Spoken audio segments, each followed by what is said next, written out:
I'm going to show you a trick in order to answer this question super quick, and it's worth 4 marks. So we need to show that this can be rewritten in the form of this, and whenever we see these kind of questions, straight away your head should be saying, I need to rationalize the denominator. So let's rewrite this. 8 plus square root of 12 divided by 5 plus the square root of 3. So what we need to do here is we will need to multiply that by 5 minus the square root of 3, and we will need to also multiply the numerator by that. So 5 minus square root of 3. And now here comes the trick. So there is a trick in maths where a squared minus b squared equals to a plus b, and then multiply that by a minus b. So what do you see here on this side here? A plus b and a minus b. Well, that looks very similar to our part here, the denominator, where the value of a is 5 and the value of b is the square root of 3. Now, instead of you fully expanding out these brackets and taking a lot of time, we can just use this quick method. So we know now that our denominator value, well, it's going to be 5 squared, which is 25, minus our square root of 3, which will be our b value. So that will be square root of 3 times the square root of 3, which will just be 3. So you see how quick that is instead of faffing around doing the whole expansion.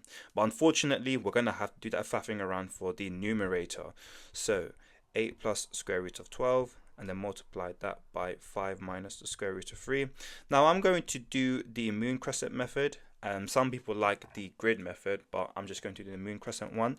So 8 times 5, we know that's going to be 40. 8 times minus square root of 3, that's going to be minus 8 square root of 3. We know that our next value is the square root of 12 times 5, that's just going to be plus 5 times the square root of 12. And then it's going to be plus the square root of 12 multiplied by minus square root of 3. So that's just going to be minus the square root of 36. And then all of that divided by 25 minus 3, which is going to be 22. Now our next step is just to simplify our numerator. So what we're going to do here is first grab this value of 5 square root of 12. So 5 square root of 12 can be rewritten like this. So 5 times the square root of 12. And the square root of 12 can be broken down into the square root of 4 times the square root of 3. And then we've got to remember that 5. But the square root of 4 we know is equal to 2. So that'll be 5 times 2 times the square root of 3, which will equal to 10 square root of 3. Now we want to do the similar logic for this value here of the square root of 36. But we know the square root of 36 is just going to be 6. So now our final step is just to tidy up the numerator. So that will be 40 minus 8 multiplied square root of 3 plus 10 square root of 3 minus 6, all divided by 22. So 40 minus 6, that's going to be 32, minus 8 square root of 3 plus 10 square root of 3. Well, that's just going to be plus 2 square root of 3. All divided by 22, and then we can simplify this just a bit further. So we can divide everything here by 2.